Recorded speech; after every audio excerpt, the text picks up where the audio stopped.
Kami mengucap syukur kepadamu ya Tuhan. Pada hari ini kami diingatkan kembali bahwa Engkau Allah kami pernah ada di bumi. Engkau sudah mengalami banyak penderitaan dan sampai kepada kematian-Mu di kayu salib. Dan kami memperingatinya sebagai bukti bahwa Engkau sudah pernah ada.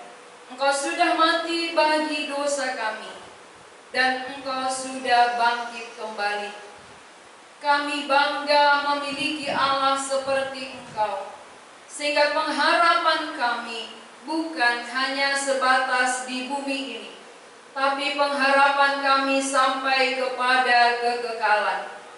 Itulah sebabnya di tengah-tengah kehidupan kami dapat menjalaninya dengan sukacita, karena ada Allah yang bangkit, Allah yang kembali naik ke surga, sebagai bukti bahwa surga benar-benar nyata, dan itulah rumah kami yang kekal. Kami akan kembali ke rumah kami yang kekal selamanya. Bumi bukan tempat kami. Bumi hanya tempat persinggahan bagi kami. Karena itu sebelum kami kembali ke rumah kami yang kekal, kami diberi kesempatan untuk mempersiapkan diri, supaya dosa kami diselesaikan terlebih dahulu. Karena setiap manusia yang belum diselesaikan dosanya tidak akan diperlayakkan masuk ke tempat yang suci. Oleh karena itu Engkau Allah yang suci datang dari sorga, menjumpai kami manusia di tengah-tengah dunia, supaya selama kami hidup inilah dosa kami dapat diselesaikan. Kami bersyukur Engkau yang memikirkan kami, Engkau yang mengerjakannya untuk kami, supaya kami yang percaya diselamatkan. Berkati firman-Mu yang akan kami dengarkan. Biarlah pertolongan Roh-Mu yang kudus menolong setiap hati, setiap telinga yang mendengar, supaya perkataan-Mu dapat dimengerti dan menjadi iman bagi kami. Kami serahkan hamba-Mu yang terbatas, yang tidak ada apa-apanya, hanya sebagai pengantara saja. Pakailah mulut hamba-Mu menyampaikan kebenaran-Mu, isi hati-Mu, supaya sampai kepada setiap orang yang mendengarkannya. Dalam nama Tuhan Yesus kami berdoa. Amin. Jemaat dipersilakan duduk kembali. Mari kita membaca dari Injil Matius pasal 27 ayat 45 sampai 46. Matius pasal 27 ayat 45 sampai 46. Saya akan bacakan. Mulai dari jam 12 kegelapan meliputi seluruh daerah itu sampai jam 3. Kira-kira jam 3 berserulah Yesus dengan suara nyaring, Eli, Eli, lama sabatani. Artinya, Allahku, Allahku, mengapa engkau meninggalkan aku? Saudara-saudara, tema khotbah kita di Jumat Agung hari ini, Allahku, Allahku, mengapa engkau meninggalkan aku? Siapakah yang berbicara? Siapakah yang memanggil Allahku, Allahku? Dialah Yesus Kristus. Lalu siapakah Yesus? Maka dia memanggil kepada Bapa, Allahku. Ini sering sekali ayat ini dipersoalkan, diperdebatkan. Kalau dia Allah, mengapa dia memanggil Allah? Ini rahasia yang ingin kita ketahui bersama-sama. Mengapa Yesus memanggil Bapa itu Allahku, Allahku? Saudara-saudara yang yang dikasihi Tuhan, kita tahu sejarah bagaimana Allah menjadikan bumi dan isinya, bagaimana Allah menjadikan manusia pertama yang namanya adalah Adam. Dari Adamlah manusia pertama melahirkan dosa bagi semua manusia. Adam pertama mengakibatkan semua manusia di bumi mengalami dosa. Melalui satu orang, semua berdosa. Lalu Tuhan Yesus ini disebut sebagai Adam kedua. Adam kedua artinya Allah menjelma menjadi manusia, mengambil rupa seperti kita, maka dikatakan Adam kedua. Adam pertama diciptakan Tuhan dari debu tanah, lalu melanggar firman Tuhan dan mendatangkan dosa bagi seluruh umat manusia. Tuhan Yesus Adam kedua artinya Allah yang menjelma menjadi manusia. Dia tidak diciptakan seperti Adam pertama. Dia dikandung dari Roh Kudus. Walaupun lahir dari Maria, tetapi dikandung melalui Roh Kudus. Maka anak yang dikandung Maria ini kudus. Tujuannya datang untuk apa? Kedatangannya sebagai Adam kedua adalah untuk menyelamatkan semua manusia. Adam pertama mengakibatkan semua orang berdosa. Adam kedua mendatangkan pengampunan bagi semua orang. Itu tujuan Tuhan Yesus datang. Lalu kalau demikian, yang pantas, yang layak mengalami penghukuman, yang pantas disalibkan seharusnya adalah orang berdosa. Karena upah dosa ialah maut. Berarti orang berdosa yang layak mengalami maut, orang bersalah yang layak dihukum.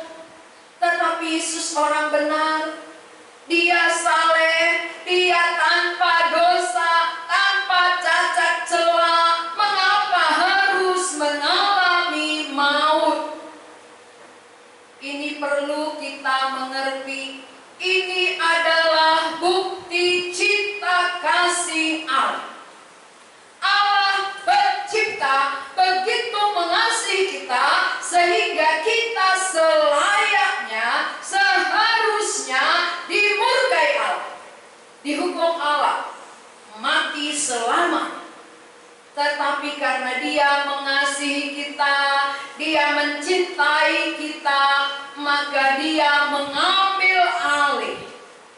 Dia mengambil alih kedudukan kita, posisi kita. Kita yang berdosa harus dihukum. Tetapi Yesus disamakan seperti orang berdosa. Dia disamakan seperti orang yang layak dihukum, padahal Dia tidak ada sama sekali dosanya. Dia tanpa cacat celah, saudara. Tapi karena Dia mau menggantikan kita, Dia mengambil alih posisi manusia, manusia yang harus dimurkai, tetapi Dia yang mengambil. Dia katakan, aku sebagai penggantimu. Itu terbukti ketika ayat 45, saudara. Mulai dari jam 12, kegelapan meliputi seluruh daerah itu di mana Yesus disalibkan sampai jam 3. Berarti 3 jam kegelapan. Mengapa Tuhan Yesus disalibkan terjadi kegelapan? Itu biasanya jam 12 siang itu adalah jam yang pas tengah hari, jam yang terang benderang. Tapi di situ mulai gelap gulita. Apa arti? Apa makna? Sehingga ketika Yesus di atas kayu salib terjadi kegelapan selama 3 jam. Inilah gambaran gelapnya hati gelapnya hati yang penuh dengan dosa. Dosa itu menguasai hati, menguasai pikiran manusia, sehingga kegelapan itu meliputi. Maka orang yang hidup dalam kegelapan akan terlihat tindakannya. Gelap pikiran, gelap hati, maka keluar pun akan nampak. Akan terlihat hasil dari kegelapan itu. Satu dengan yang lain tidak saling melihat. Keluarga dengan keluarga tidak lagi tahu bahwa itu darah dagingnya, tetapi semuanya akan berantakan, akan kacau, pecah. Maka harta warisan bisa menjadi perpecahan antara satu keluarga dengan keluarga saudara daging. Mengapa itu terjadi? Padahal kita dilahirkan ke bumi tidak membawa apa-apa. Lalu kita dilahirkan dari seorang ibu yang sama-sama dibesarkan, dilahirkan di tengah-tengah keluarga yang mengasihi. Tetapi sesudah kita besar, ketika orang tua meninggal, mengapa anak-anak perang? Mengapa terjadi pembunuhan? Karena gelap. Itu bukti hati gelap, pikiran gelap, maka orang tua pun bisa memperkosa anaknya. Itu gelap. Jadi kegelapan hati manusia ini terbukti ketika Yesus di atas kayu salib. Dia menanggung semuanya, saudara. Dia menanggung semua kegelapan hati pikiran kita, maka bumi menjadi gelap. Jadi harus kita sadar betapa kitalah penyebab dia disalib. Kita, dosa kita, kejahatan kita menyebabkan Yesus harus mengalami penderitaan. Dia harus digantung. Dia harus mengalami siksaan, penderitaan, lalu mati di kayu salib. Saudara-saudara, itu bukti kasih Allah yang terbesar. Bukti kasih Allah yang terbesar ketika dia mau menanggung semua dosa dan pelanggaran kita. Bukan ketika dia menyembuhkan sakit penyakit kita. Bukan ketika dia mencurahkan berkat ekonomi kepada kita. Tapi kasih yang terbesar ketika dia mau mati menggantikan posisi kita. Kita harus sadari. Jadi saudara, walaupun kita enggak ekonominya saat ini tidak baik, tapi ingat, kasih Allah yang terbesar itu sudah nyata.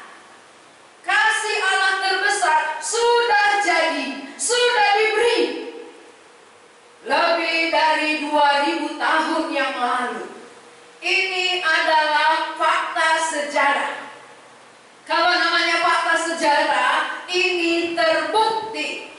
Maka orang yang melihat fakta, dialah yang menuliskan Alkitab ini.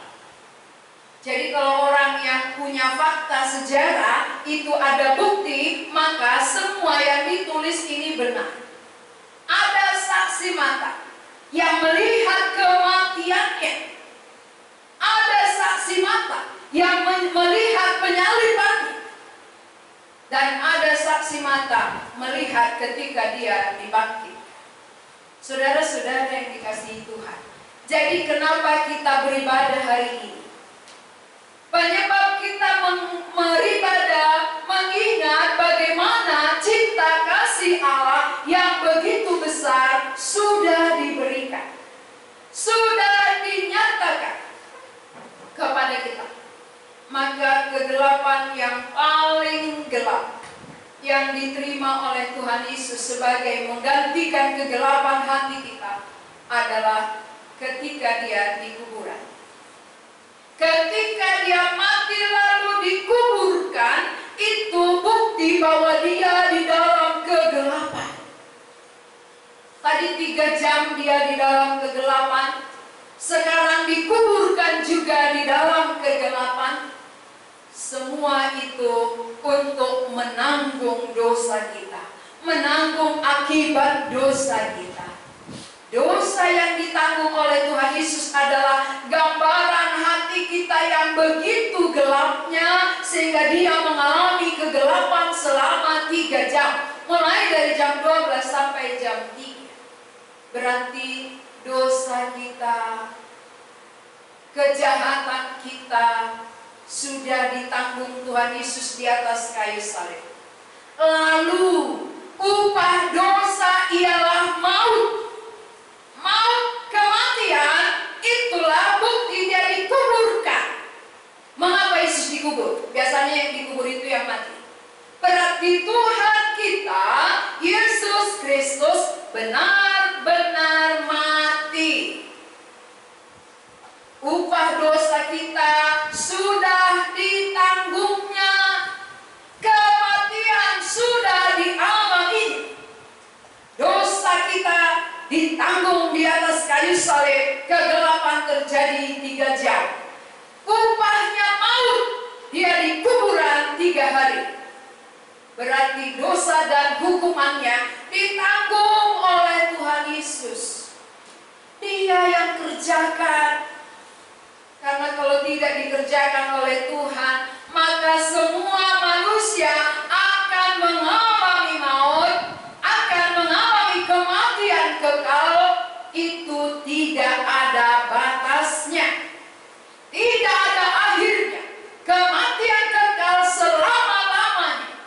Maka karena dia mengasihi, dia rela menggantikan kita supaya kita bebas dari dosa, bebas dari upah dosa maut.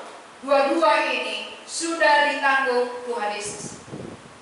Dosa ditanggungnya, upahnya maut juga ditanggungnya. Maka orang yang di dalam dia akan memiliki terang. Orang yang di dalam dia memiliki hidup. Itu Yohanes 1 ayat 4. Mari kita baca sebentar. Injil Yohanes pasal 1 ayat yang keempat.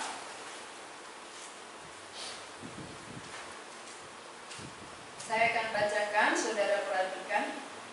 Dalam dia ada hidup, dan hidup itu adalah terang manusia. Mengapa hati manusia gelap? Mengapa pikiran manusia gelap? Karena mati. Manusia mati karena dosa. Manusia mati karena terpisah dengan Allah. Lalu siapa yang di dalam dia? Di dalam Yesus menjadi hidup. Orang yang hidup yang memiliki terang. Maka orang yang di dalam Kristus, pikirannya diterangi, hatinya diterangi, sehingga dia mampu mengalahkan dosa. Dia mampu mengalahkan kejahatan karena dia sudah hidup. Jadi kalau sampai saat ini saudara-saudara belum mampu mengalahkan dosa, belum mampu mengalahkan kejahatan, belum mampu mengalahkan kuasa setan, berarti saudara belum di dalam dia. Belum di dalam dia. Kalau di dalam dia berarti hidup. Orang hidup memiliki terang. Orang yang terang dia bisa menerangi orang lain. Orang yang memiliki hidup adalah orang yang berada di dalam Yesus yang telah mengalahkan kematian. Karena Yesus telah mengalahkan dosa, telah mengalahkan kematian, maka siapa yang ada di dalam dia, dia ikut hidup. Dia memiliki terang, sehingga terang itu memancar, saudara. Terang di dalam dirinya menerangi sekitarnya. Bukan lagi kegelapan menguasai dia, tetapi terang. Siapa yang di dalam Yesus, dia hidup. Siapa di luar Yesus, dia mati. Bayangkan kalau ikan mati, dia pasti ikut arus. Kemana arus ke situ dia mengalir. Manusia yang mati rohani, dia akan ikut arus dunia. Apa kata orang, apa yang diperbuat oleh orang lain, itu yang dia kerjakan.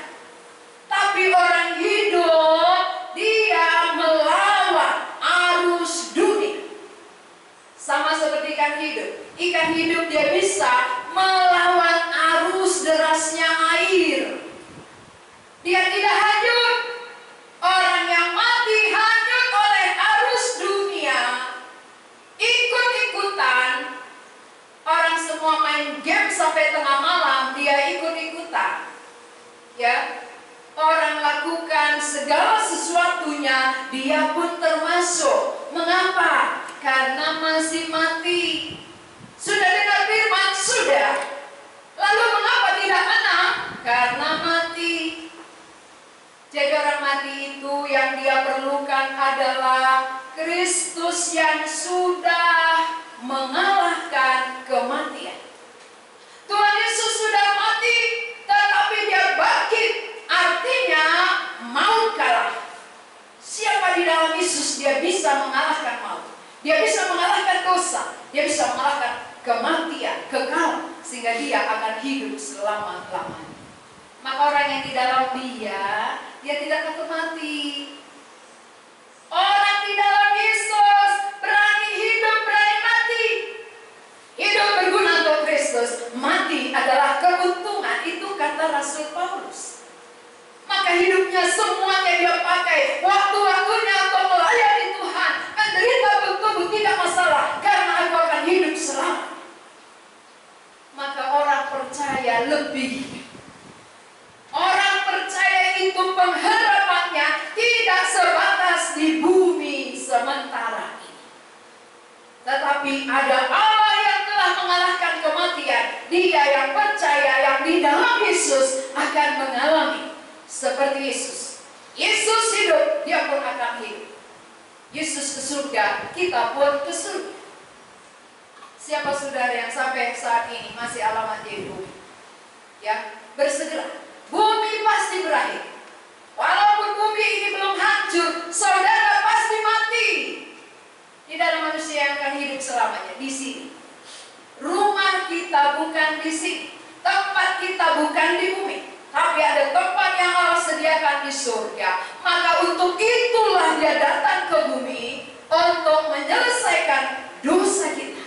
Supaya orang yang telah diampunilah yang bisa dibawa ke surga. Karena di surga tidak ada dosa. Tanpa dosa.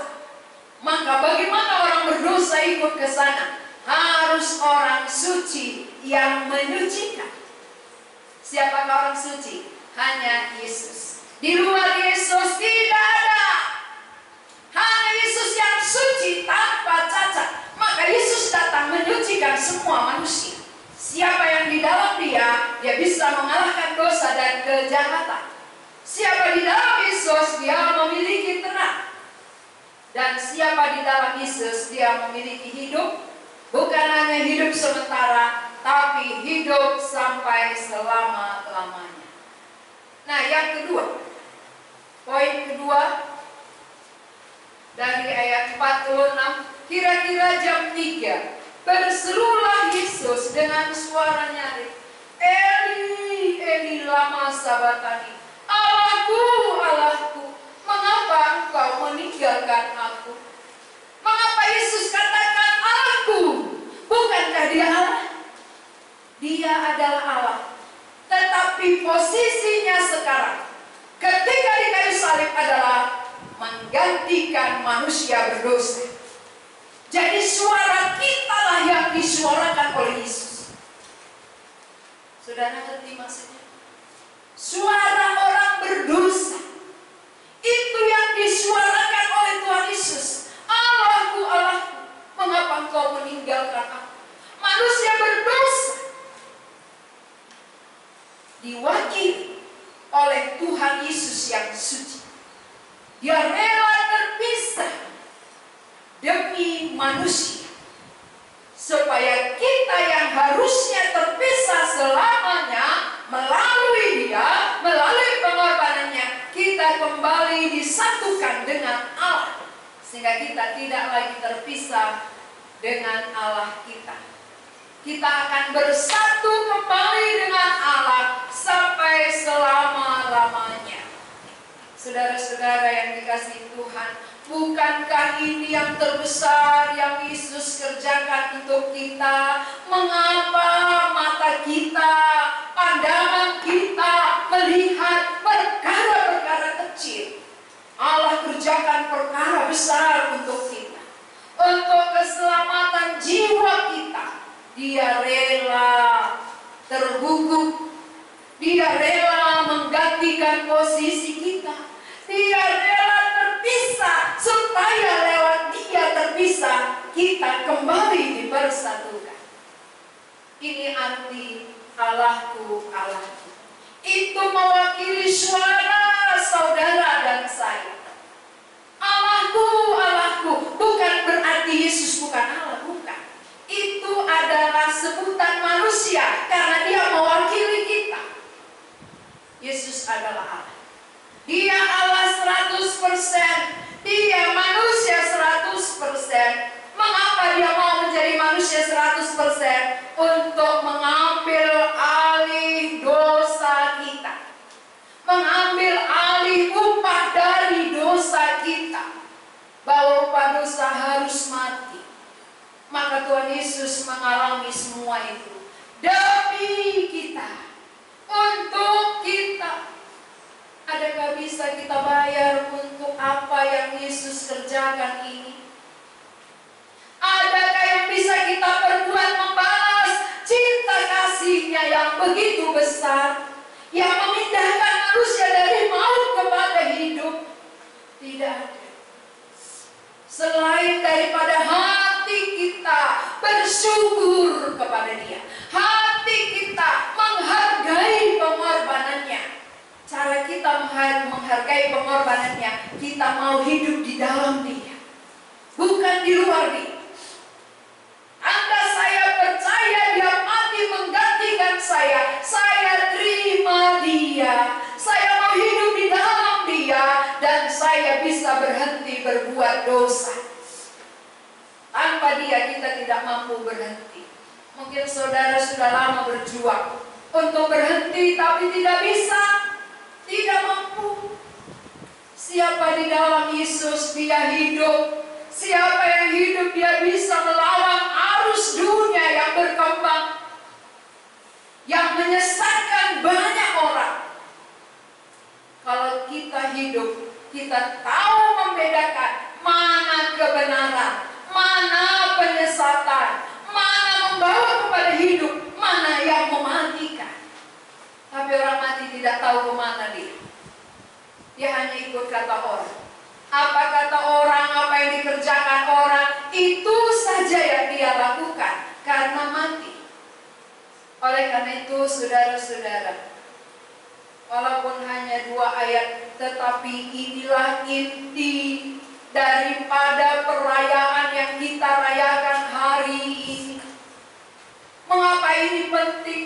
Mengapa ini berharga? Karena tanpa kematian tak ada keselamatan.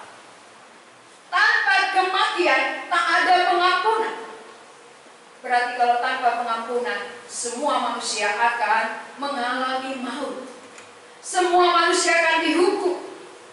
Oleh karena itu saudara-saudara, siapapun saudara, inilah kebutuhan yang paling utama. Kebutuhan manusia yang paling mutlak, yang tidak bisa ditolak adalah kematian Yesus. Tanpa kematian, maka saudara akan mati. Siapa yang tidak menerima kematian dan kebangkitan Yesus, maka ingat, saudara akan mengalami maut. Karena upah dosa adalah maut. Satu dosa saja cukup membawa manusia kepada maut. Berarti tidak ada manusia terlepas daripada dosa. Tidak ada manusia terlepas daripada maut kalau bukan melalui kematian Yesus. Jadi kematian ini sangat berharga. Tak bisa diukur dengan apapun, tak bisa dibayar dengan apapun. Maka saudara yang sudah menerima, hargailah itu. Berhentilah berbuat dosa, karena itu tidak menyenangkan hati Tuhan. Dia sudah berkorban membuat saudara bisa berhenti berbuat dosa. Jangan lagi teruskan. Orang yang menghargai pengorbanannya, dia pasti berhenti berbuat dosa. Tapi kalau kita kurang menghargai, maka kita akan berbuat sesuai keinginan kita. Dan saudara yang tidak bisa berhenti berbuat dosa, bukan salah saudara, tapi karena saudara belum di dalam Dia. Bagaimanapun perjuangan yang saudara lakukan, saudara tidak akan pernah mampu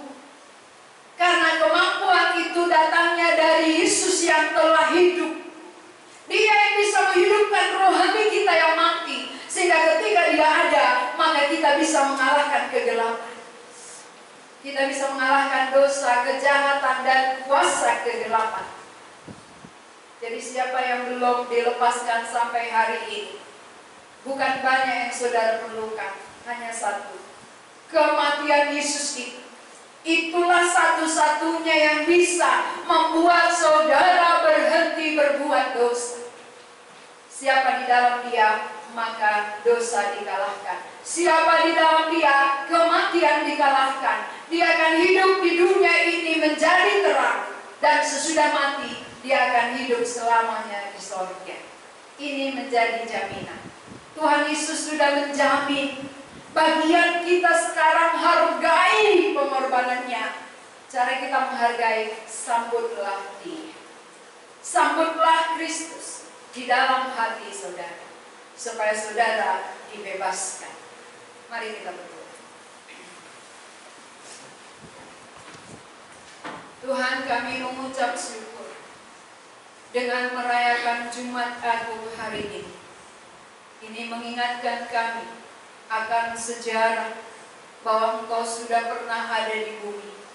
Engkau meninggalkan sorga menjadi sama seperti kami, karena tujuan kedatangan-Mu mewakili kami mengalami penderitaan, menanggung segala dosa dan kejahatan kami.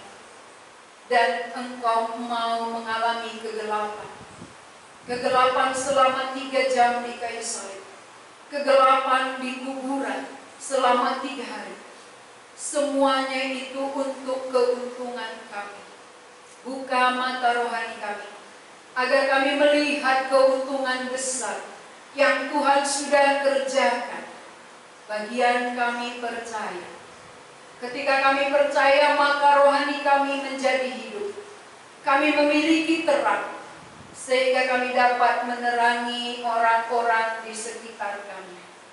Ketika kami mati, kami tidak mati selamanya, tapi kami mendapat kehidupan kekal bersama Tuhan di sorga.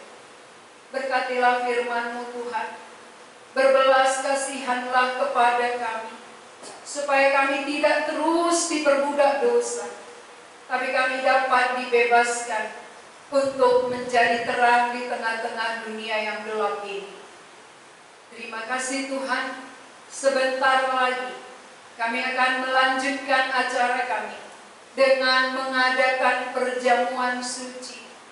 Karena inilah yang Tuhan lakukan ketika Tuhan Yesus ada di bumi bersama murid-murid-Mu.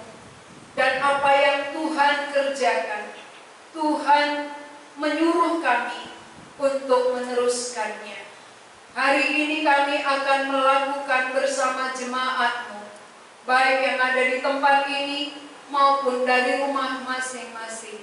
Biarlah melalui perjamuan kudus ini ya Tuhan, mengingatkan kami kembali betapa dalamnya kasih-Mu kepada kami, yang rela menyerahkan tubuh-Mu, mencurahkan darah-Mu bagi pengampunan dosa kami.